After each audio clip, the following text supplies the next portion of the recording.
Welcome everybody. Welcome to our introduction to rock climbing webinar. This is the first webinar that Mountaineering Scotland and Glenmore Lodge have managed to do together. Hopefully it will be the start of many.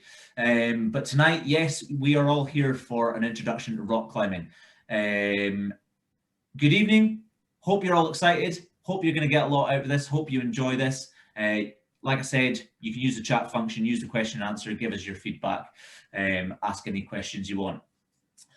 I'm Robert Mackenzie. I work for Mountaineering Scotland, Climb Scotland, so I mainly deal with youth climbing. I am going to be your host this evening.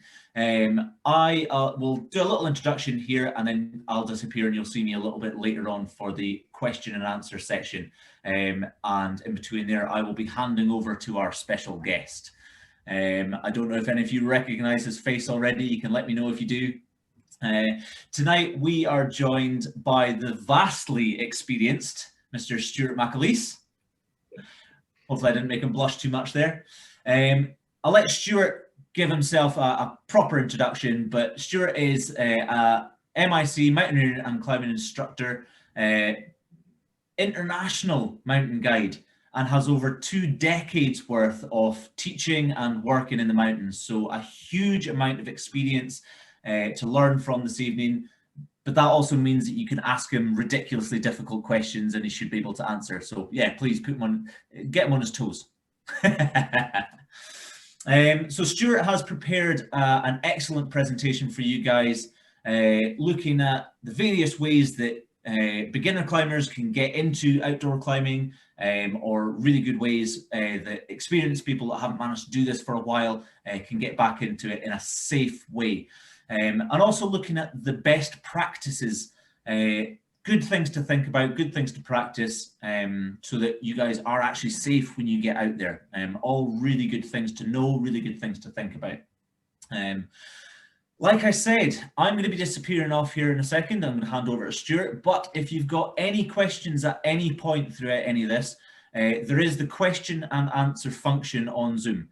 At any point, if you've got a question, fire a question in there. I am going to be keeping track of all of the questions that come through.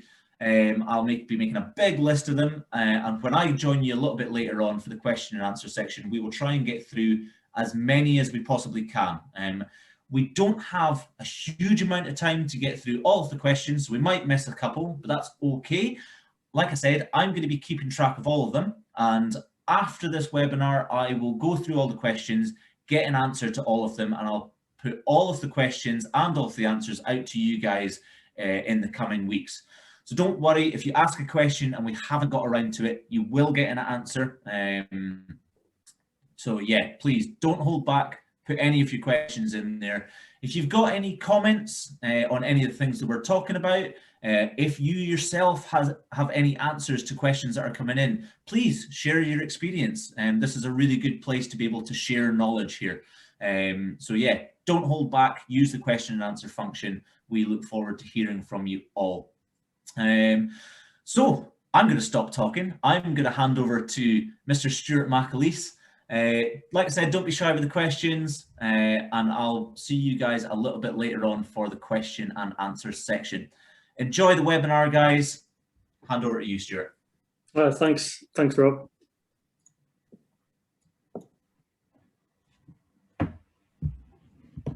Cool. Stuart's just going to start his presentation here.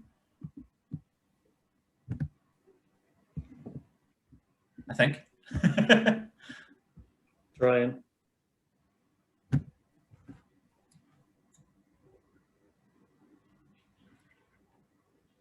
Excellent. There we go.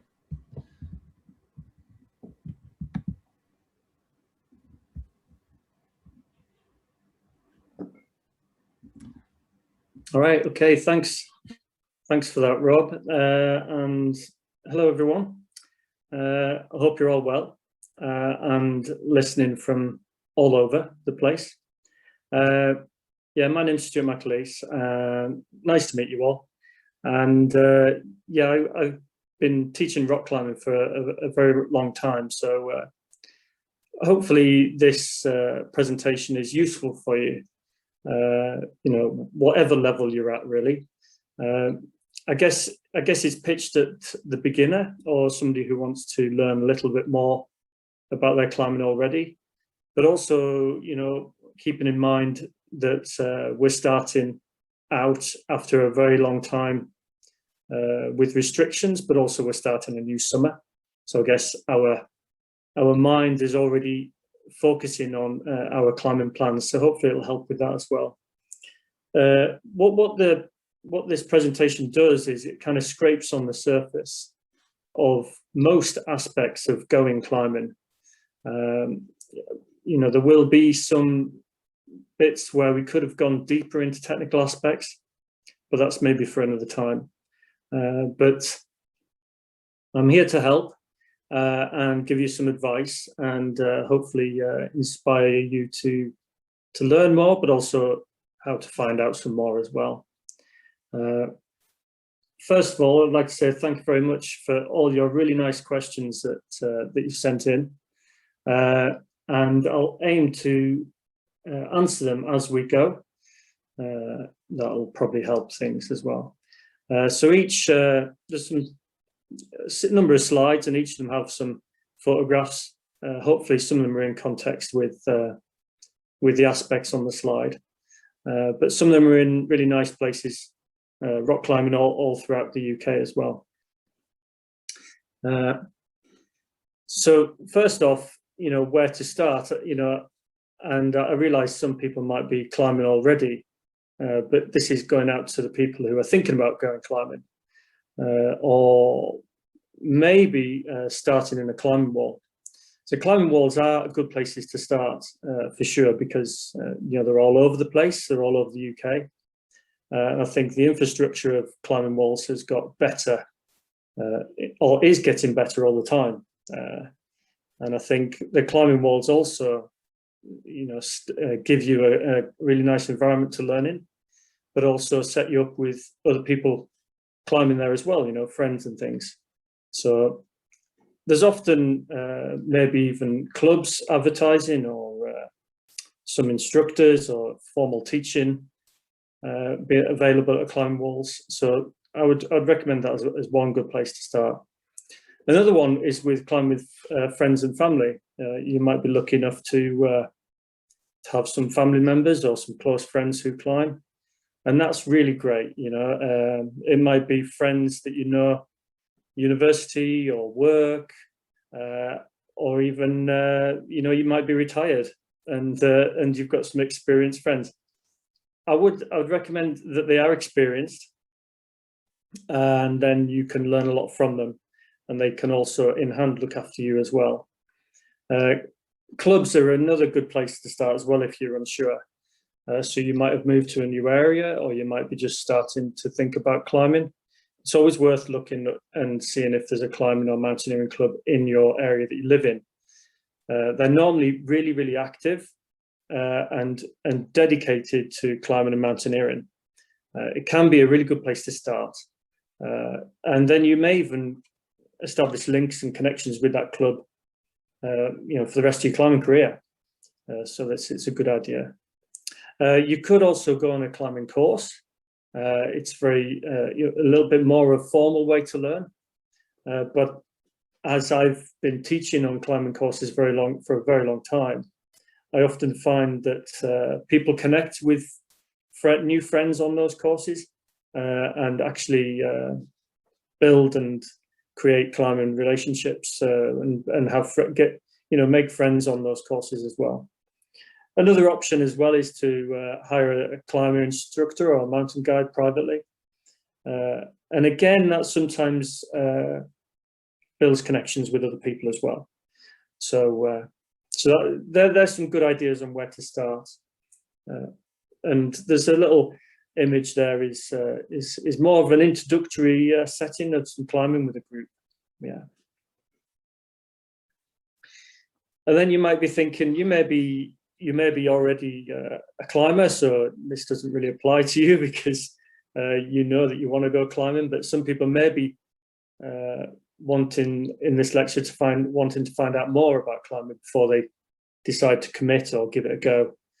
Well, I don't I think it's a great lifestyle, and we're all very lucky to go climbing. Anybody can go climbing, and that's the nice thing about it, you know. And it doesn't have to be always inside. I think climbing walls have got it's a really good exercise and a really good network. So it doesn't always have to be outside. You can just go climbing a climb wall. It might be easier for you as well logistically. But it is great outside fun if you're going rock climbing outside.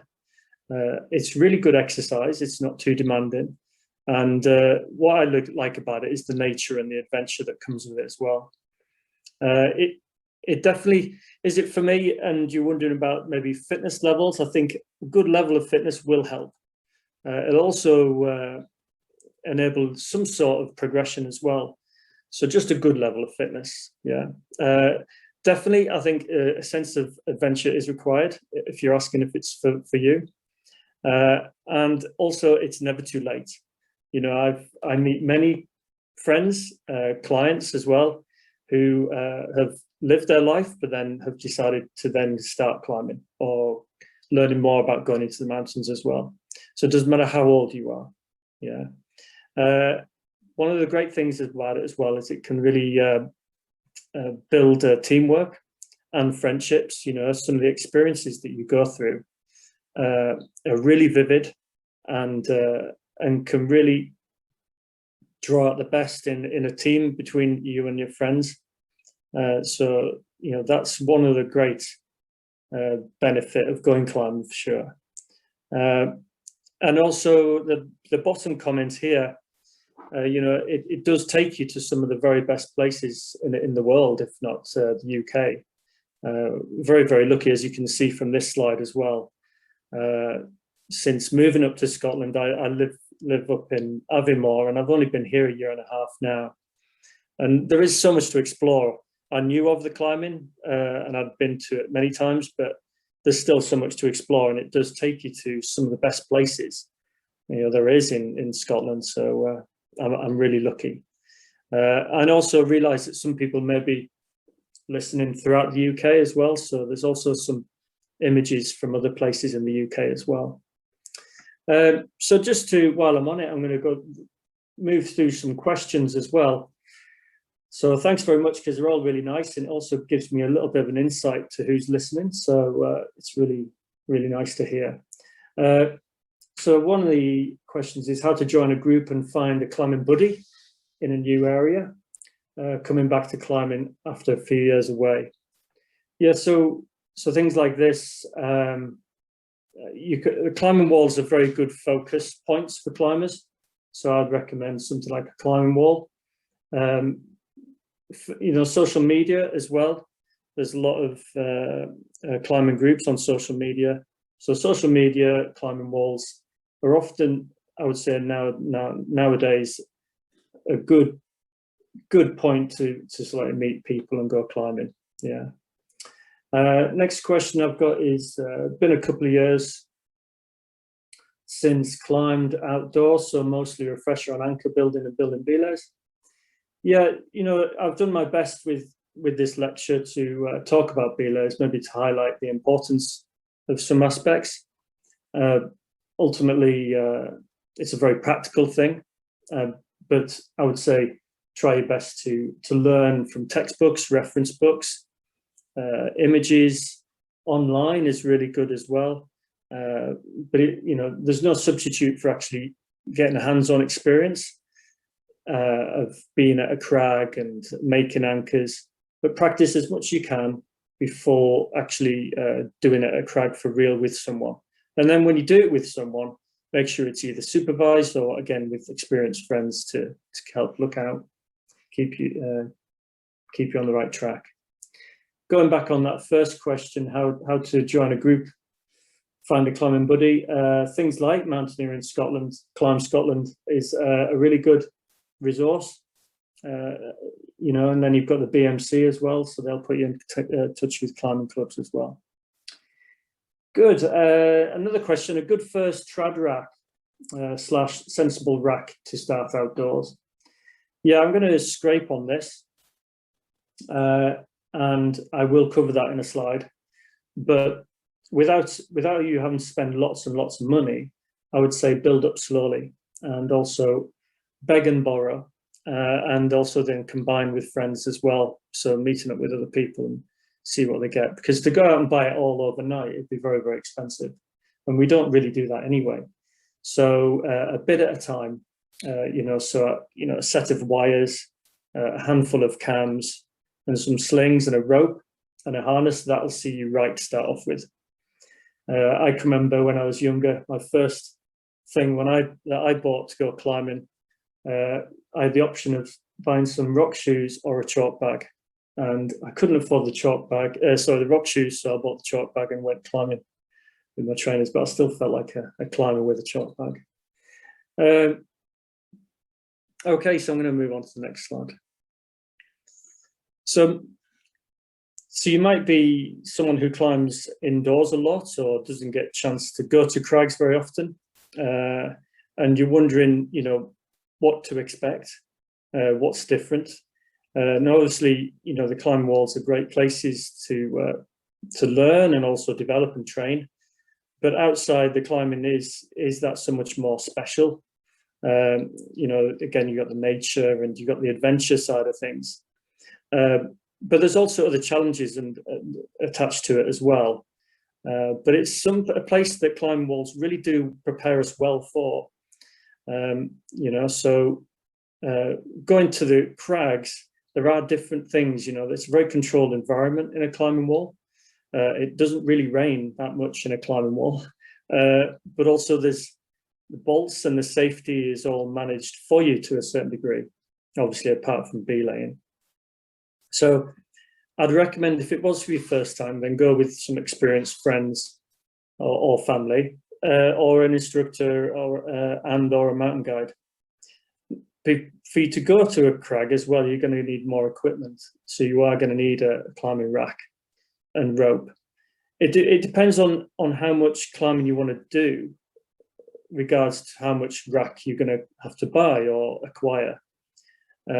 So build up slowly, and ask other climbers or ask friends about how they go climbing and do some reading, and you find out that you might not need very much equipment to start off with, especially if the top of the crag is trees, and there's maybe some top roping you can do to start off with. There is more planning involved, and I would say, along with the title, I see that as part of safe practices and something to be excited about. Climbing guidebooks and other climbing reference books are really interesting things to read, and you learn a lot, not just about the place that you want to go, but other places as well. Different rock types. So there's many different rock types that all the crags are all unique in their own little way. And the rock types make the climbing interesting, but also different from place to place. So that's something to explore as well. And each of these rock types sometimes require a different style as well to the climbing. Climbing outside, you learn about the history and the people involved. It's fascinating, and that's, again, we've got so much history in Scotland and the UK as well to learn about when going climbing. So read about it in the climbing book, in the guidebooks as well. Obviously, the challenge, the real rock. To manage, I'd say one of the biggest challenges is managing the risk. So see that as something to learn about as well. From going to the climbing wall. And then weather as well can also be a challenge, unfortunately. So obviously you get some really good days, but there's times when it might be not perfect. And on those days, you have to learn when the conditions aren't good, when not to climb maybe, or when to take it easy and maybe drop the grade a little bit. So we've got another slide here, different types of rock climbing. Maybe answer some more questions as well. So what do I need to know, practice or buy to begin outdoor climbing, having built up skills indoor climb walls? So the climbing wall is a really good place, like I said, from a belaying and just general climbing technique and strength and just climbing principles. You'll need to know how to build an anchor and belay, and how to place gear and judge the safety of the gear. And any advice I can give you there is just take it slowly and take time to learn what is a good anchor and what's an average anchor, because that's part of the challenge and part of the reward as well, is managing the risk with it all. So you'll need to know how to build belays and then have a rope system to attach to it as well. Yeah, that's very different from being in the climb wall. But again, it's one of the reasons why we go climbing. It's a great skill set to learn. Yeah. Best way to transition from indoors to outdoors. Well, I would say go climbing where you want to go climbing. So find a place that really inspires you about climbing, because it might be a trad cliff, it might be bouldering outside, it might be a sport climbing venue. I don't think there's any perfect transition other than you really want to do it, you're really inspired. So find somewhere that you really want to climb, might be close to you, and learn how to do that. Yeah, learn how to do that safely. So the different types of rock climbing. Hopefully I'm answering these questions okay, everyone, and hopefully it's interesting. So you got bouldering. Bouldering is like in this image here, where you're practicing climbing at lower level, and we know this from climbing walls. And then trad climbing. Trad climbing is it's become quite a modern term, but it's what we've done all the time, and that's where you place gear to make belays, and there's no bolts, so that's trad climbing. So it's probably climbing in its purest form in the UK now, and always has been. Sport climbing is where it might be on a crag with its bolts. You clip the bolts like in a climbing wall. Single pitch is a small cliff that's no higher than around about 40 meters. It might even be smaller, 20, 15 meters. But we mean by single pitch is it can be easily accessed in one rope length, and it's not too involved either. So there's no complex approaches or descents. Multi-pitch climbing, that's where it's longer than one rope length, and it normally may have an involved ascent and descent. So it might be a scrambly descent or even an abseil. It's almost like a progressive order there, and all of them, I would say, all of them have their place as well. So I would say I go climbing in all those styles, depend on the weather and wherever I am, and enjoy climbing in all of those different types of rock climbing all the time. Yeah. Very lucky. Here's a couple of images, just again, some more inspirational images.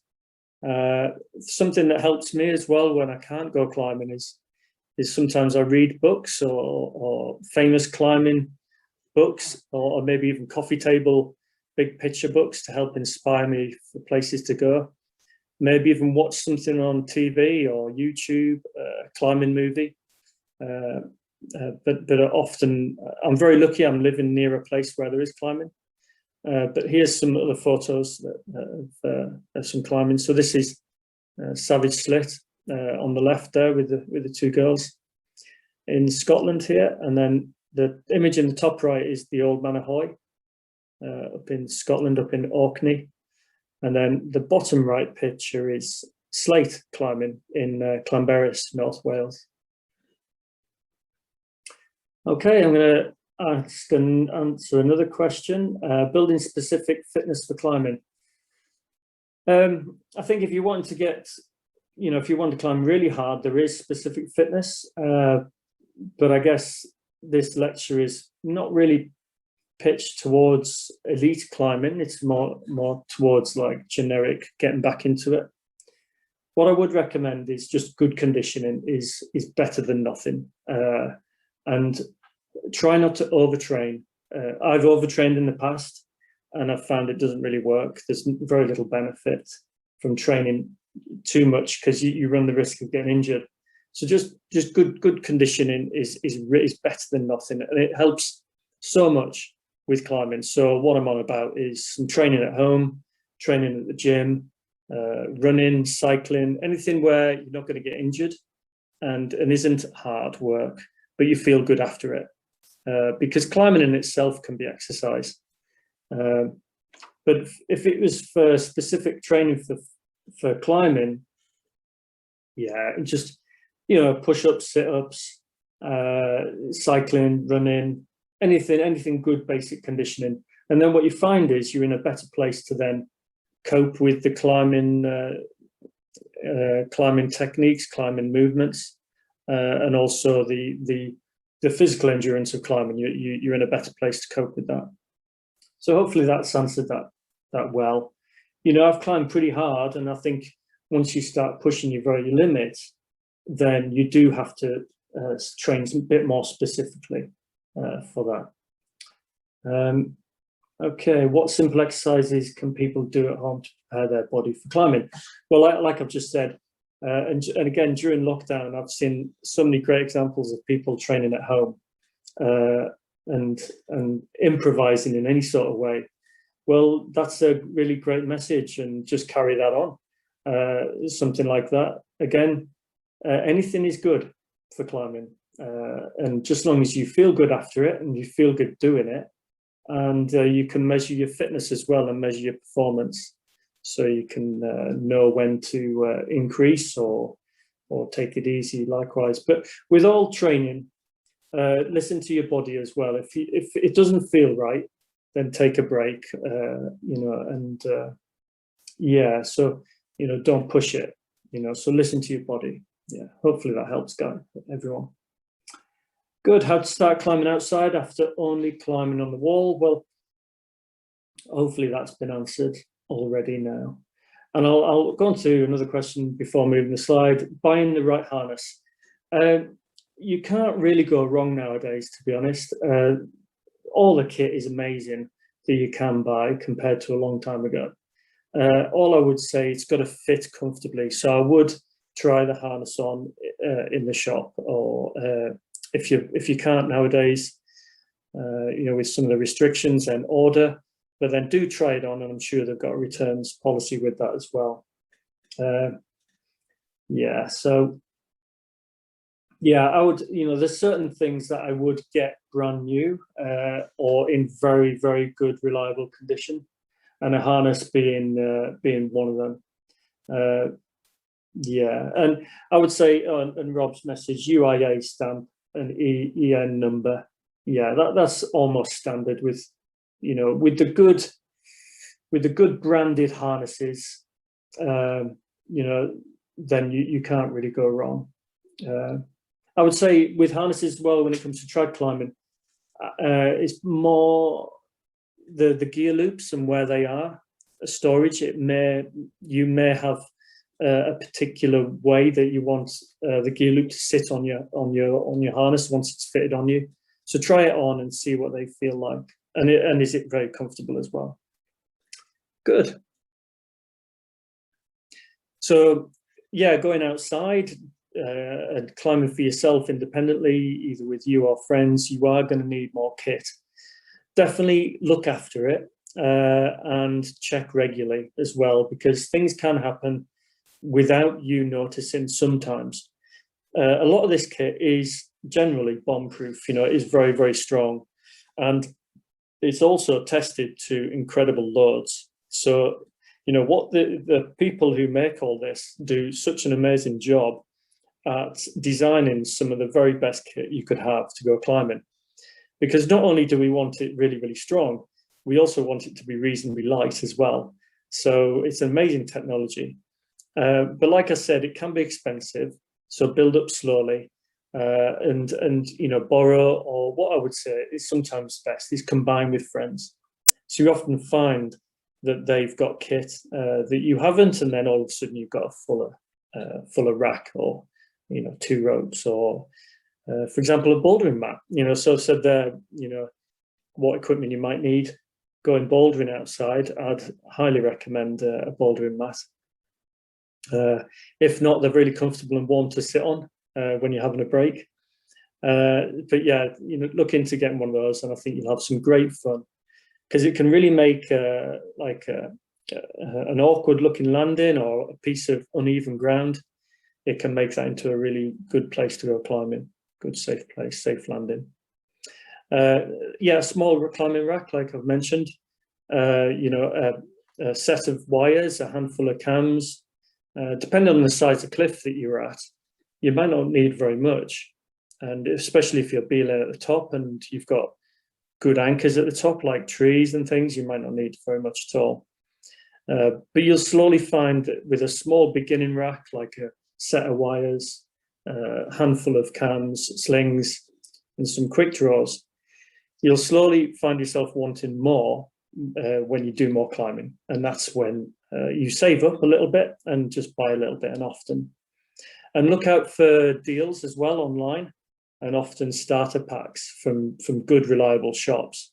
They'll often have some starter packs that's slightly discounted. So that's a great place to start. A rope, obviously, you need a rope. And even then you might even progress to half ropes, so using 2 ropes. But a single full weight rope is a good way to start, because there isn't as much rope to worry about with clamp rope systems, and so a single rope is good to start off with. Helmet, you'd harness, helmet, rock shoes, and chalk bag. All of it, again, it's going to be comfortable, and you feel good wearing it, and it works well for you. So look out and do research and see what you like, and then you'll feel better as well. Yeah, like I said, if you look after it, it lasts a very, very long time, and you won't have to replace it for a long time either. So like I said, check it regularly. Different rock types can affect the gear a little bit as well. So sandy places can, get them more. Your ropes might get a bit dirtier, so you might have to clean your ropes. The base of the crag where you go climbing, it might be quite dirty as well. So I would recommend like a rope bag, and that can help with keeping your rope cleaner for longer. That's definitely one thing in the last 15 years. People with rope bags, it's a great thing. So look out for those as well. But different rock types as well. Some rock can be sharper, like slate, limestone. So again, you have to try your best to avoid those sharp edges. But more like the gritty sort of gritstone can end up in the ropes, and just watch out for that. And any sort of like gritstone on it, rope edges as well. So you've got to be careful on with the different rock types that you're operating on as well. If you're climbing by the sea lots as well,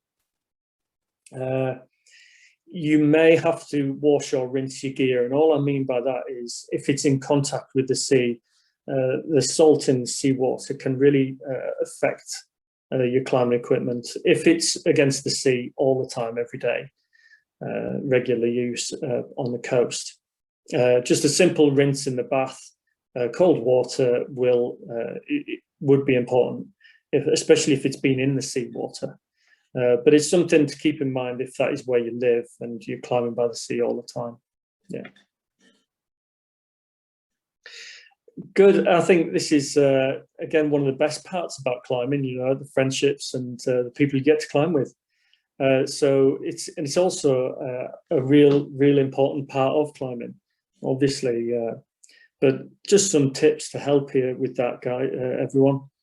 It helps if these people, you like being with them. I think that's probably the best and first thing. You like being with them in the mountains, and it might be that they're not the best climber in the world. It's just that you always have a good time with that person, and that means a lot. It really does. And people are going to have strengths and weaknesses. You don't have to be at the same level necessarily. Similar ambitions do help, because what happens is you end up wanting to go at the same places and climb the same sort of things. So naturally, climbing partners end up through things like that. And then, yeah, learn from each other, you know, and I think that's a great climbing partner, a partner that you respect, and you learn things from them, and they learn from you as well. Obviously, trusted and honest. I think that is really important. You know, I think you inevitably do anyway when you go climbing. There's obviously safe systems as well in place, but that goes hand in hand with climbing. I think that's one of the best things about climbing. Those real special days and special experiences you have with people. So obviously, it goes without saying that they're going to be, because these people want to go into the mountains, but they have to be safe and reliable as well. You know, these people. So this is why I've met so many people on courses who've gone away and climbed together, because they know what the other person knows as well. Yeah, like I said, this can take time. It doesn't happen overnight. So yeah, good luck with all that, and I'm sure, you know, it's you meet a lot of people along the way climbing. Yeah, it's good. Right, some other questions. Sport climbing, making yourself safe at the top, untying from the rope, then retying, best practice for this. Yeah, you'll see lots of advice on this online. There is a couple of systems. Again, I would recommend that you practice this on the ground first. There is a system. It's quite complex and easy to get wrong. So, you know, you can't get it wrong because you're normally at the top of a sport climb. So hopefully you know, the person who asked this is listening.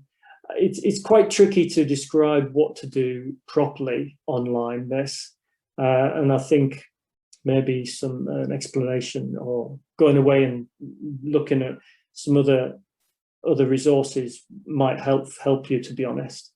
But yeah, there is a couple of methods, and I would just stick to one or two methods where you can fold. So Rob said he can send you resources later, so that's great. But there is a couple of methods. It's a really good question, and I would say practice at the bottom first. Good. Another question: how advisable is it to go rock climb alone? And where are the best places to start out? I think I've answered number 2 there, but number 1, it's limited, very limited, and I think it's great. I think one of the best things about climbing is going climbing with other people. So it is limited going climbing on your own. There is ways that you can do it, but you again need to be well practiced. Bouldering can be a really good way of going climbing on your own, and I do that quite a lot as well. And I quite like going bouldering and training on my own, and often it's because you know, no one else has got time, or I might just want to do some climbing or training on my own. So bouldering can be a good way for that. And then once I want to go to the bigger crags, I'll definitely organise some time with a climbing friend for that. Okay, good. Foot movements and foot placements. Yeah, that's more along the lines of technique. I think, again, that's going to be quite hard to do, but it's really, really important. It's going to be hard on this lecture. I think that's for hopefully something later on where we focus a bit more on climbing technique. Yeah. Okay, good. Right. I think this is worth mentioning. I think I'm sure we're all aware of it. You know, the possible skill fade coming out of a very, you know, hopefully light at the end of the tunnel. You know, during this really difficult time, we've all had a very difficult year with many restrictions. So it might be a long time since we've climbed or been to your local climbing area or climbing wall. So all I would say is just look out for each other, and first of all, be aware of the fact, you know, this happens for me as well from season to season. You know, this even pre-COVID. So I work summers rock climbing. I might be in the Alps, and then I'll go winter climbing. So I'm making lots of transitions, and it might be a long time since I've been rock climbing because I've been winter climbing or in the mountains. And you can suffer the same effects as well of a little bit of skill fade. We often use the term in climbing rusty, so I would say this is something to be aware of even more so now, post-COVID and all the restrictions. But hey, it's a really nice thing to think that restrictions might be lifting and we all get to go climbing again soon, in places. So a little point there: look out for each other and help out as best you can. Plan carefully. Aim to go to places that aren't too hard, places that you enjoy going to, but are not going to be too demanding or challenging, and build up slowly. Yeah, and take things easy, and you'll feel better for that as well. You'll feel physically better as well. Yeah, obviously teamwork with this is really important, and all being on the same side and on the same page with this. And allow some time for you to get back into climbing. So keep your ambitions, your goals, keep them back a little bit until you get strong, and I'm sure you'll have a lot more of an enjoyable time. So allow a period for you to get back into your climbing, and have fun along the way as well. So it's great, going in and having some warm-ups, and I do lots of little sessions, so don't overdo it. So I might do a handful of routes and go, no, that's enough. I feel great now, but maybe do it more often than just one long day. So it might just be an evening after work, or an free afternoon, or a free morning, and a couple of routes just to help keep yourself ticked over. Yeah. Good venue choice. We've all got lots of different places we can go climbing. Obviously, local might be the best option, because if you're lucky enough to live by a good crag, if you do get to know it very well, and that's great. It's a really good place to get you used to all your systems. How far is it to your closest climbing? This is all going to make a difference. Is it going to be single pitch, or is it going to be multi-pitch? It depends what is near or where you want to go to. How to find out? First of all, what is nearby is climbing guidebooks, information online, Mountaineering Scotland. If you're in England and Wales, BMC will help. But also online websites like UK Climbing. They're often very good if you live in an area. Just research your area and you'll find out some climbing places. I think if you will go to a climbing wall, I think you'll be hard pushed not to find images of climbing nearby at that climbing wall, as well as inspiration, but also some pictures on the wall. Articles and reference books are really good, and like I was saying before, it's something that I do is read up on the climbing nearby, and also word of mouth. Even in climbing shops, it might be through your club, might be with friends, or at the climbing wall. You'll hear of these different places from people. Just be aware as well, rock types may differ as well. So if you're expecting the same experience at every single crag, well, it's not. And I think that's one of the great things about climbing. It can be different from crag to crag because of the rock type. So they all have their different characters, and that's what makes it so exciting and appealing.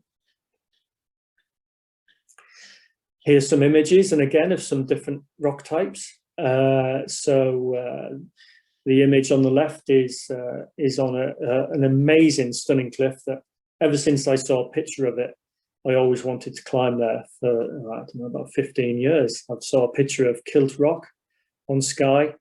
It doesn't look like it's on this planet. It looks amazing. So that's Kilt Rock on Skye. It's a famous route called Grey Panther. And the top right image is on Stack Polly up near Ullapool. That's a route, an E1 route. That's really nice climbing there. And the bottom right image is a slate quarry climbing in Clanberis.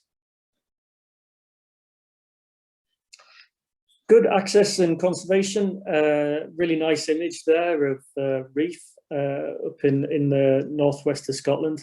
A beautiful place.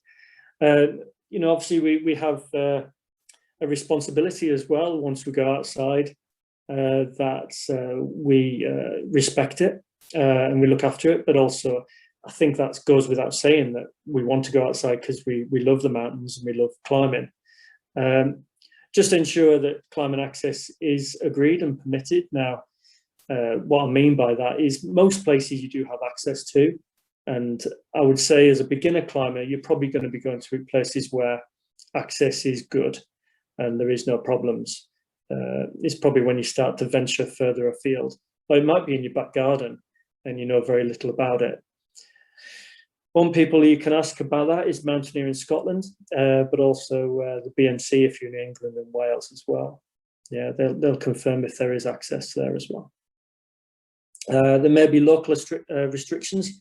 Some cliffs have bird bans in England and Wales, where there's a temporary closure because of nesting birds. This is an agreement between climbers and the BMC for England and Wales. And again, something you can check in Scotland, but most of the time access is generally a little bit different, where you most of the time you've got good access. But again, if you're unsure, you can check with Mountaineering Scotland as well. It's a good place. Good, yeah. So be respectful, considerate, to the environment as much as you can. Aim to look after it. I've got this not just pick up litter, but aim to improve and conserve the climbing area as much as you can, because these places are special to us, but also as climbers they can be. We're very lucky to have this sort of access and go climbing, so it's something to be respected.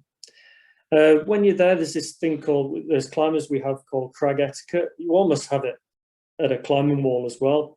It's just basically having an awareness for other climbers, but being responsible, but also being respectful of other people at the crag.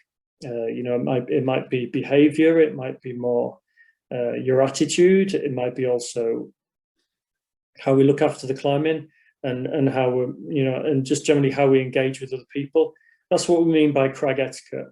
But just generally being nice and having fun is normally what we do as climbers as well. Yeah. Minimal impact is what I've said last there, and I think that's a really good ethos to have as well. Yeah. So I'm just going to mention some other questions. Okay, so building top ropes, self-belay on, climbing with children. Yeah, climbing with children and is something I really, I've got a little boy, he's 11, and I've been climbing with him since he was about 3 outside. So I'm very lucky to have that skill set, comfortable enough and to look after my little boy. Again, you're going to have to be in a place that you can do that, or you're with somebody qualified, to look after either you and your, it says you or your little boy or girl. So that's yeah, and Rob's just messaged Climb Scotland clubs can help with that as well. If you want some advice, climb with children, climb with your family, ways of getting introduced as a family group. And it's a great thing to do with your children for sure. Building belays, again, learn that slowly and take your time to judge what is safe and what's not. You can practice a lot of it in the garden. You can practice a lot of the rope systems in your front room.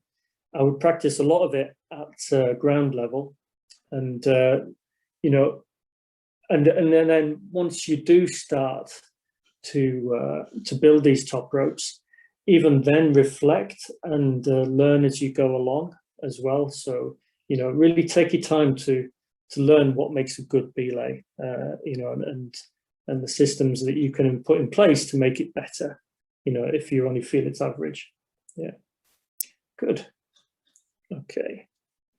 So yeah, so we're not doing too bad. Yeah, so rope systems. Like I said, top rope, bottom rope. Top rope is where you're belaying at the top. like this person here. And you can see that he's tied into at least 2 anchors with the rope at the back. The bottom rope is where you saw in the first slide, where they were all at the ground and there were beeline at the bottom, and it's through a system at the top. Yeah. And that's maybe what you might find you're introduced at a climbing wall with as well. They all need good belaying and good anchor construction, and that's something you can practice in time. Yeah, you probably would have practiced your belaying from a climbing wall as well. Like I said, practice at home and at a ground level.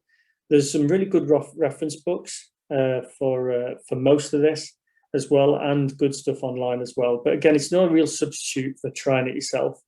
So go out of your way to try and find, with all these people and contacts I've mentioned, to learn about these things before heading out. Yeah, and if you're unsure, just ask. Yeah, it's the best way. Gear placements as well can be practiced at ground level on a crag. So placing wires or placing cams as well. Yeah, so all can be done at ground level, and it's a good way to progress. Yeah, remember, do reflect, continue to learn and take your time. Yeah, it takes time. Do practice. Here's some rope systems, people tying at the top, setting up. So this is all in North Wales. The image on the left is Traumatic. Then you've got another one at Traumatic, and then bottom right is near Clanberis. So you can see here in these images, they're all belaying from the top of the crag, or setting up in that case. Good. So lead climbing. Now, we're definitely not into beginner territory or novice territory now. This is where you're leading up, placing gear. So this is more your very good beginner. Now, to start off with lead climbing, single pitch, it's a good progression towards multi-pitch and everything else. So really start easy. Yeah.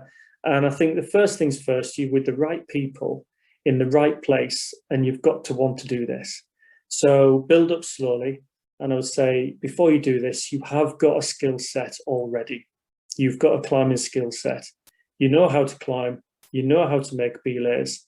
Now you're going to lead the rope and put runners in. So you definitely need, good judgment, and that takes time to learn, of runner placement quality. You also need a good level of risk assessment and understanding the risks. And climbing grades, learning about the climbing grades, that's really important as well, so that you don't end up on something too difficult. And that can be, you could learn that over time. That can take a while. Yeah, so learning about each grade, and in hand that can help. Once you know when one grade stops and the next one starts, or when you're going on something too hard. Yeah. And also keep your climbing. I've got there climbing well.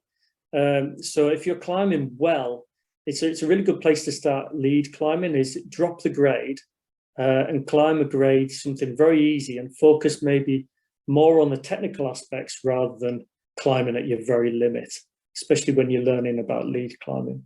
Yeah. And making a belay at the top as well.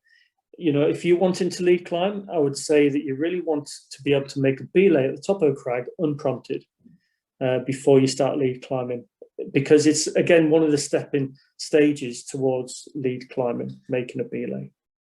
As I've mentioned, risk assessment all the time, and that's one of the reasons why we go climbing. You become very good at assessing the risk, but also managing it as well. Yeah. And in time as well, I mentioned abseiling.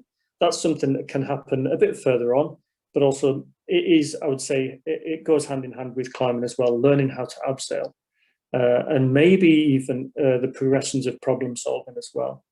And what I mean by that is maybe a stuck piece of gear, you could abseil down and retrieve it.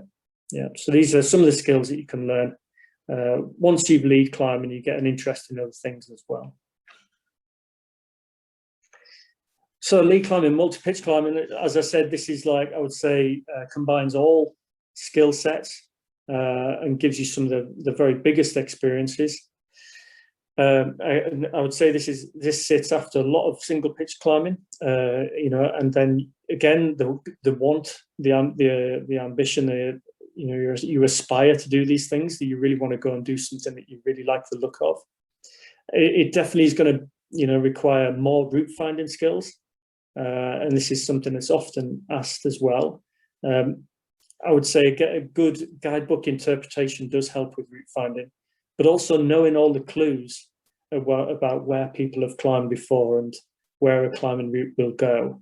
And these are things that you learn a lot on single pitch crags as well.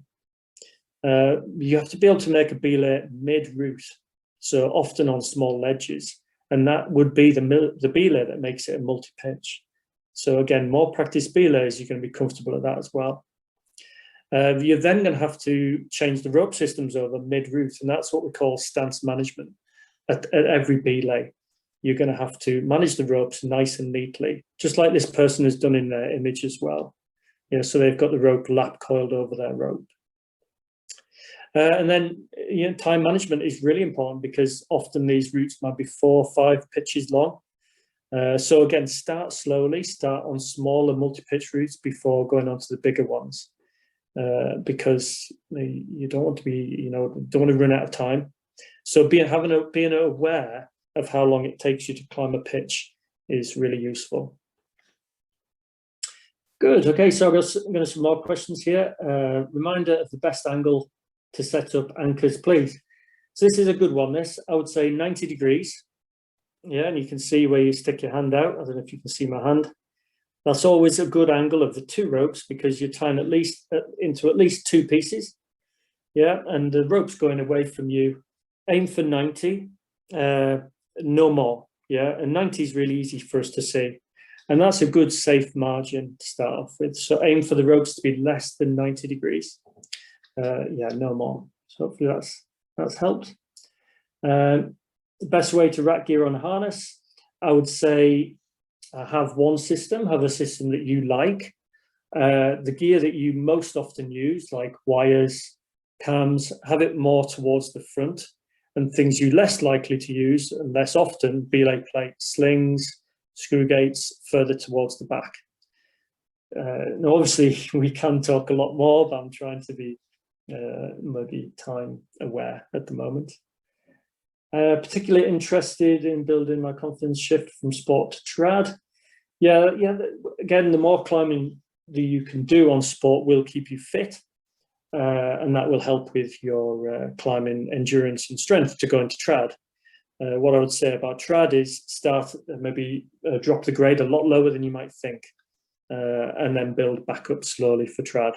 And start off by focusing more on the technical aspects of lead climbing rather than pushing your grade like you might do on sport climbing. Yeah. Safety checks and redundancy when sport climbing and falling safely. Okay, yeah, safety checks, obviously the buddy check is really good, and looking out for each other and not to get too complacent. I would say redundancy when sport climbing. I think what you mean, things like the gree and maybe assisted braking devices is definitely a good thing, and I think there's been some big steps forward with that in the last 10 years. So some sort of assisted braking device, like a gree would be really good there, regards redundancy. Again, something that can be practiced at a climbing wall, use of a gree as well. Okay.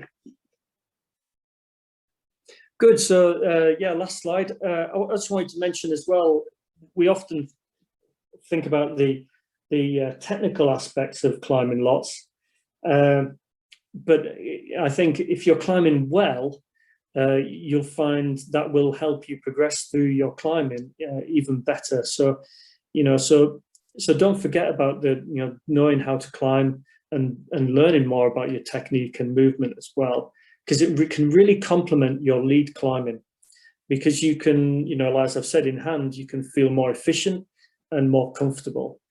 So it makes you perform even better. So in this image here, they're bouldering. Bouldering can be a great way to help improve your bit of training, but also improve your technique for your lead climbing.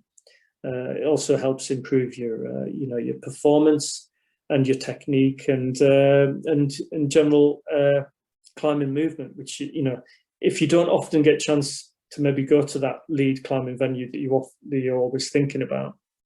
So bouldering might be a bit more accessible. So yeah, technique and movement and technique, it's really important for progressing to the next grade in lead climbing as well. Yeah, so again, this is where climbing walls can be a really good stepping stone, or a good place to train when you can't always get to the trad climbing venues. Yeah, or maybe even because of the weather as well. It's really great and interesting as well that different rock types do require different climbing techniques. So, for example, gritstone, there's lots of jamming and big cracks, and a bit like granite that we have here in Scotland as well. Granite can climb very differently to limestone, whereas limestone is very edgy and lots of pockets. So, these are great things to learn about, but also it's great for your your technique knowledge as well, that you can apply, and makes climbing so varied from place to place and keeps it exciting. Yeah. And watch and learn from your friends, and watch and learn from other climbers as well. Get your inspiration, but you can also see how they move, and that might help you loads just from watching other people as well. And like I said before, don't necessarily overtrain. Try not to avoid that, but just some strength and conditioning may help as well. It might be a good platform for you to go into your climbing with. Just some simple conditioning. It's often better than nothing. Yeah, so that might help. Good. I've got some more questions here. Really nice questions. Thank you, everyone. It's really good. So just before we finish, there's one. What qualifications are needed to join a climbing club and to get out with them? Well, often none. I think just generally wanting to go climbing. Obviously, if you want to, qualifications can be a very good way to learn more about climbing. And it can also be inspiring because you're interested in it. So it is one way to learn more about your climbing. And there are pathways of qualifications as well that enable you to be involved at a very early stage, actually. And in hand, what you can find over time is they can develop your climbing knowledge and skill set. So it's an inspiring pathway. But to join a climbing club, I would say just a sense of adventure and wanting to learn more about climbing is normally the case. On a limited budget, what equipment would you suggest to start with? I've mentioned that, small rack, yeah. Is it okay to start climbing outside even if you don't have much experience of climbing in general, or should you stick to indoor? Well, I've mentioned about the pathway from climbing walls to outdoors, but there's no reason why you shouldn't just start climbing outside. You may find it slower, partly because of the weather in the UK. Or I would say maybe experienced people on hand to give you some insight. But if you've got a friend you could start that way with, or an instructor or a mountain guide, then great. No, you could start climbing outside for sure. That's brilliant. Info on where to buy your own gear and how to know if it's good quality. If it's going to be from a shop or a reliable shop's website, it will be good gear. All of them have EN labels and UIA stamped, labeled, tested. So just make sure that it's the normal brands and the normal. There's a normal set and regular brands as well. And I would say if you're ever unsure, just ask. Yeah, Rob's just mentioned. Replied. Watch out for any really cheap deals on various websites. Yeah, so again, go with the reliable normal climbing shops and their websites, and then you should be okay. But if you're unsure, just ask. We're here to help. Yeah. Okay.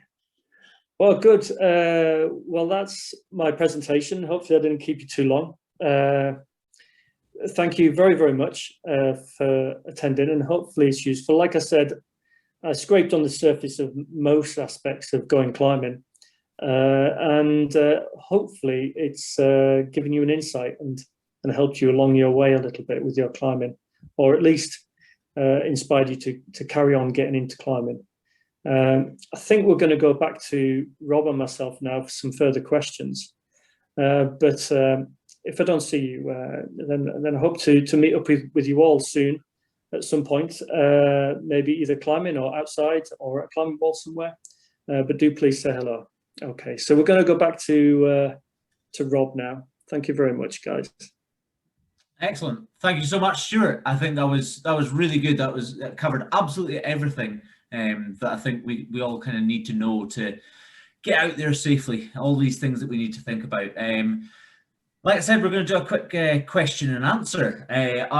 I'm going to quickly batter through some quick questions that came in that I definitely have answers for. One of them Stuart already kind of talked about was is it okay to start outside climbing first? Yes, absolutely. That's how I started climbing. Absolutely. Don't let that hold you back. In an ideal scenario, yes, climbing indoors and outdoors at the same time is a brilliant way to progress. It allows you to do the thing that you really want to do, the adventurous side, the great thing, and indoor climbing can be your training for it. Yeah, brilliant idea to do both at the same time. But if you just want to get outside, go and get outside. There was a conversation about specific fitness for climbing, like Stuart alluded to. Having a generally good level of fitness is a great thing for climbing. Yeah, it's a good starting point. It's a great starting point, but if you don't have that, don't worry. And if training for something isn't your thing, great, just go climbing. Climbing's one of the best full body activities that we can possibly do. So if training, anybody can go climbing. I think because climbing isn't normally it's set at various different challenges and types of climbing. So you do get lots of easy climbing. And that's how people start. Yeah, for sure. There was a good question. Is it okay to buy secondhand gear? Yes, in general, it's okay to buy secondhand gear, but gear gets treated pretty harshly when it's outdoor climbing. You've got to make sure that what you're buying is still safe to use. All manufacturers will give a kind of general lifespan of their gear, so it's good to check out that kind of thing.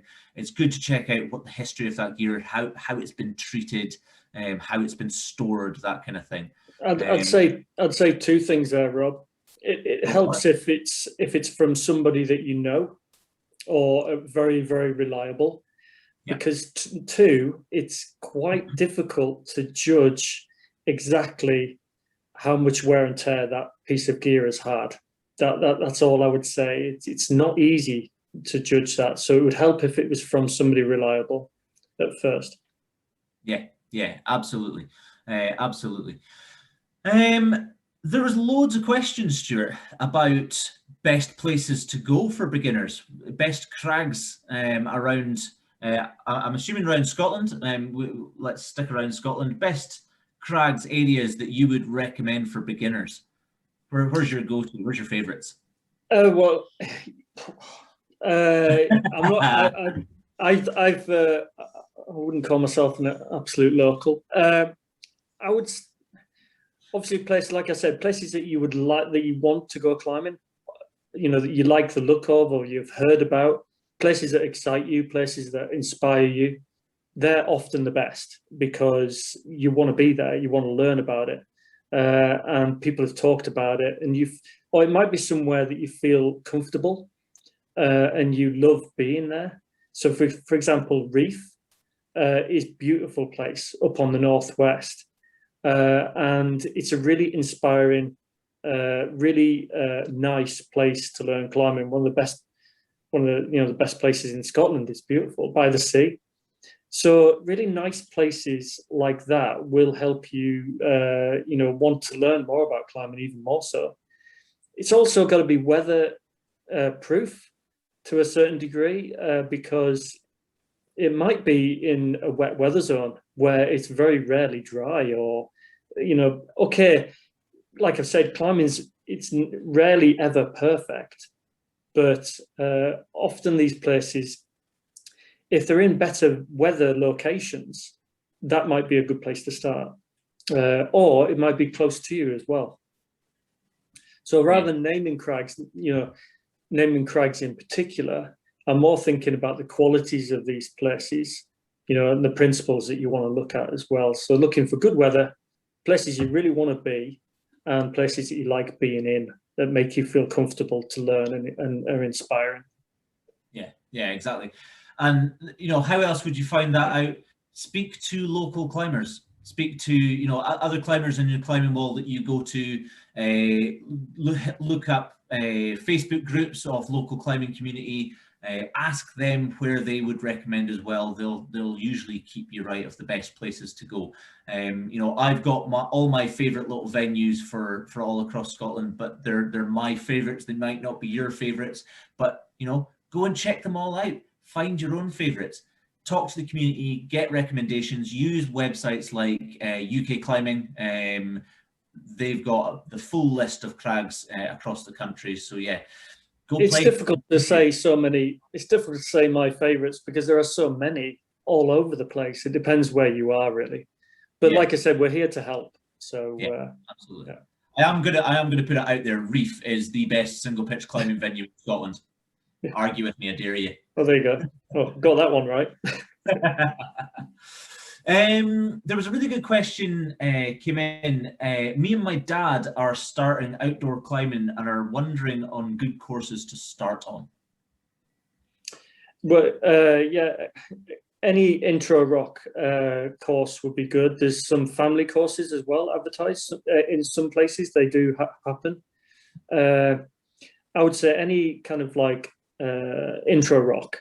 Now, if it's a weekend you've got, then that's all you've got. But if I would say there's more room to grow and more independence gained and more consolidation of things and practice in a 5-day course. And often you'll see a lot more opportunities gained in a 5-day course. But then, two weekends are equally as good as well, because it allows you time for you to go away, reflect and think on things, and then go back another weekend. So look out for weekend courses and also 5-day courses as well.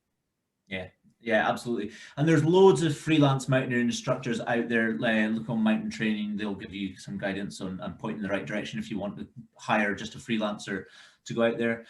But there's also, like Stuart said, there's loads of clubs out there. Clubs are a brilliant way to get introduced to it in a relatively cheap and pretty safe environment, with hopefully very experienced people within the clubs.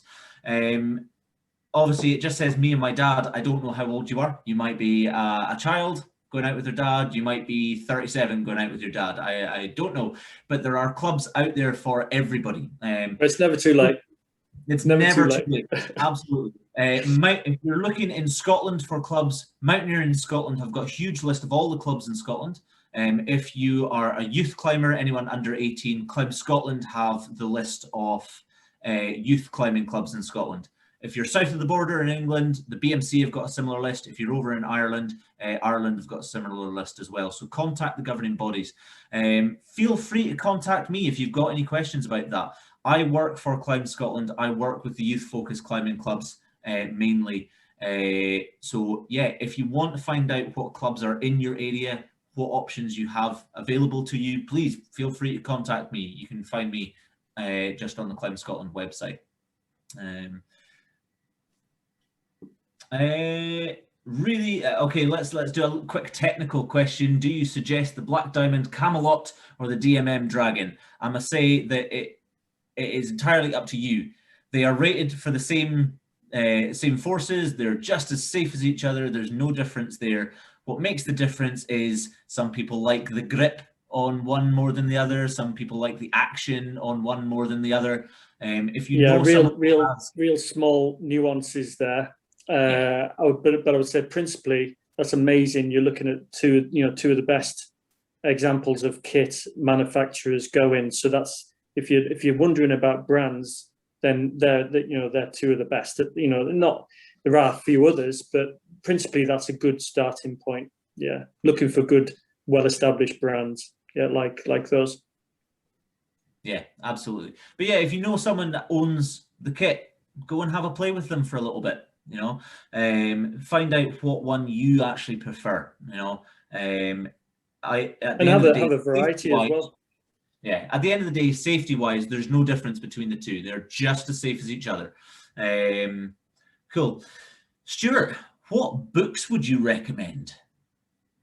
Good one. Well, from a technical point of view, Libby Peter, Rock Climbing Techniques. I think it's a red one, published by Mountaineering. That's brilliant, and it's actually right now. It's great. You don't have to read it from start to finish. You can pick it up, put it down. It's very visual. It's clearly laid out. The format's excellent, and you'll learn a lot from it. It's quite instructor orientated, but at the same time, you can learn a lot as an amateur from it as well. So that's the one text reference book I'd recommend. It's brilliant. Yeah. Yeah, absolutely. And there are loads of books out there. What I will do is when I send out information after this, I can include some resources for books as well. But there are loads of really good online resources as well out there.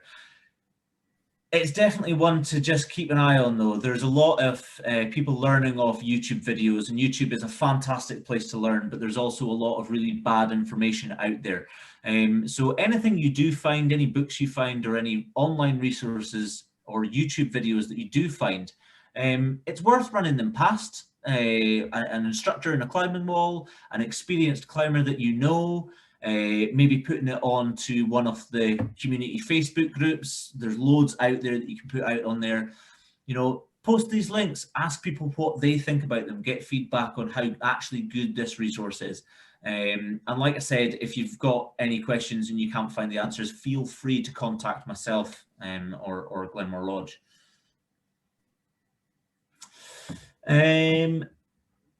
Suggestions on how to find climbing partners has come up. There was a lot of questions about that actually before we came into this and just now. And you know, like we've said, there's go to your climbing wall, talk to climbers. Everybody's really friendly. Nobody bites. We don't generally bite. Definitely not in COVID times. We've been told to stop biting people in COVID times, so we're behaving ourselves. But yeah, go to your local climbing wall, talk to people, make friends with people, and they might be able to take you out. Like we've already said, there's loads of climbing clubs out there. Come look on the Mountaineering Scotland website or BMC or Mountaineering Ireland for the list of clubs. And other places, mountaineering clubs, like you say, or courses. So if they're often good places where you meet other people. And then often, like I've seen many people become friends and go away climbing and plan things together. So on a climbing course, you do sometimes meet some folks, similar aspirations. They know the same amount as well. So yeah. It's a nice starting point. Yeah, absolutely, and that's one thing I was going to come on to in a second, actually. But you know, there's also, like I said, all these Facebook groups. You know, there's the Scottish Climbing and Mountaineering pages. There's the Central Belt Trad Collective. There's loads and loads of Facebook groups out there for local climbing communities. Most climbing walls will have their own pages as well, and they're great places to meet people, discuss, plan to meet, and go out climbing, make friends, share experiences. So there's loads of resources out there. But like I said, if you want to find any more information or you want to be pointed in the right direction, contact us. Courses, yes, I would highly recommend looking at doing an official course with a mountaineering instructor, a mountain training instructor. I will never underestimate the benefit of getting professional guidance when you're starting out with this kind of thing. We all know the kind of 10 years, 10,000 hours thing before we've mastered a technique, But if you self-teach yourself, or you get some bad advice at the start and you spend 10 years practicing really poor techniques, then you're still going to be poor at the end of the day. Whereas if you start out and you go on an official course, or go out with a mountain instructor, they can give you the good practice, the best practice to go away and work on, and you will be a much, much safer and better climber at the end of the day. And these can be, a course like that could be attended at any stage in your climbing as well. You know, it might be right at the start, but it also could be a few years down the road, where you're wanting to know about problem solving skills, or bigger climbing techniques, multi-pitch, or in the mountains, more specific sea cliff climbing as well. So you could go on a course at any stage in your climbing, and you'd still have a lot to learn. You know, obviously depending on, it may even be that you want to learn something in specific as well, you know, once you've been climbing a while. Oh, there's a really good one just come in, actually. Top 3 tips for being more efficient on longer routes.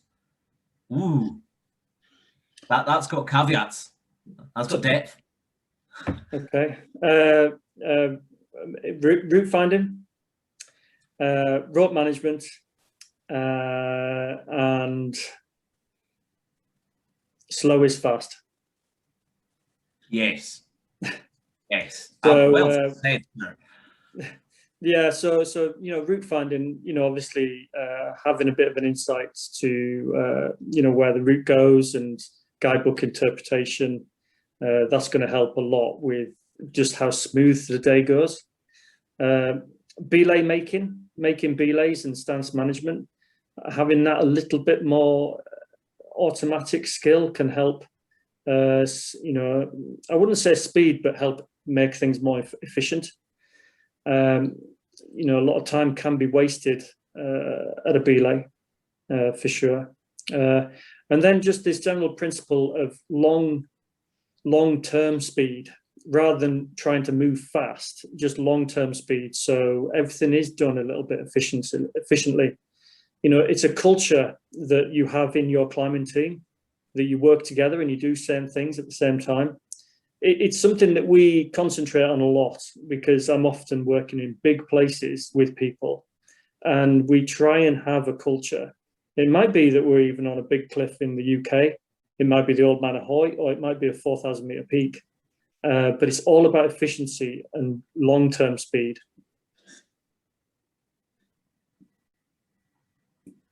Yeah, absolutely. But you know, while we're talking about longer routes, a lot of that was for multi-pitch environments. But the same 3 things come into if you're just talking about longer routes in sport climbing, single pitch climbing. You know, rope management, being able to clip really well. If you're learning to lead climb and how you clip the rope is inefficient, you're not doing it very quickly, you fumble the clip a lot, that kind of stuff can really hamper your performance at the end of the day. So practicing that skill, practicing clipping, is something I think people don't do enough of, and that'll definitely help you for sure. Taking your time, using indoor climbing as much as possible to practice your movement skills and practice resting is a really good thing. And you know, that comes into the slow is fast idea. If you can slow down your climbing, use your technique a little better, and rest properly, you'll climb a lot more efficiently. You're much more likely to get to the top of things. You'll end up moving a lot faster on the rock if you're not falling off constantly, because you're pumped out your brains as well. And progress slowly as well, you know, so start on smaller routes and aim to do them well. And then that makes you feel good. And then once you feel good and you are moving well on these smaller things, then progress slowly. Yeah. One final question. I think this is a specific Glenmore Lodge one. You should be able to answer this, but the answer, I believe, will go across all qualification courses. Does Glenmore Lodge allow foreign nationals on their courses? Yes. Yes. Absolutely, yes. Yeah. I work with people from all over the world. I think somewhere like, you know, I've worked in the Alps where you'll often be working with you know, very different from people from all over the world. I think obviously for me, you know, we have to speak the same language. We have to speak English. I think, and again, that's not really, you know, that's quite easy. But I think in Glenmore Lodge, I think going to Europe, then that's different. But you know, yeah, for sure, it depends how far people want to travel. That's all, because there may be places closer to home, you know. But sometimes, yeah, we do get people who have travelled a long way to come to Glenmore Lodge. That's great. I'm just saying that you know, there are places close to their home as well. But for sure, you know, it's always great to meet people from all over the world. Yeah. Yeah, absolutely. That goes for, I think, all qualifications that get run in the UK. Absolutely everybody is welcome. There's definitely not any, what's the word I'm looking for? The word's going out of my head. No, there's no reason. I think, you know, if you want to learn about the technical aspects of things, it'll have to be, you know, the language thing would help. That's all. Yeah. Yeah. So no, absolutely everybody's welcome. Absolutely everybody. Excellent. I think we actually got through most of the questions there. We're going to have to wrap it up there, ladies and gentlemen. I hope that you guys all very much enjoyed it. Thank you. Huge thank you again to Stuart for putting that together for us. I think it covered everything that we all should know and we all should think about. I think it was really good. I hope you guys all enjoyed it. I hope you all learnt loads. Thank you all 70 odd people that joined us for tonight. It was fantastic. We got so much engagement there in the questions and answers as well. Just a reminder, I have kept track of all of the questions that have come in. Any that we didn't get answered, I will get answers for, and I will put out all of the questions and all of the answers, and I'll email that out to you guys soon. So if I missed anything, it will get answered. If there's anything you want to go back over, it'll be there for you. If you've got any future questions after this, if you want to learn more, if you want to be pointed in the right direction for certain things, please feel free to contact myself. Please feel free to contact Glenmore Lodge. I'm sure you'll be able to find Stuart there. My contact email, you'll get that when I send it all out. It's just robert@mountaineering.scot. But you'll be able to find myself at the Climb Scotland website or the Mountaineering Scotland website. So yeah, any questions, please feel free to get in contact. Likewise for Stuart as well. Thank you very much, guys. I hope you enjoyed it. We're going to sign out now. Hopefully we all see you at the Crags soon, being safe. If you do, feel free to pin us against the wall and ask us loads of questions. I'm sure Stuart loves that. Yeah, say hello and hope to meet you all someday. Yeah, absolutely. Excellent. Thank you very much, everybody. Take care. Keep safe. Do your buddy checks. Hopefully see you soon.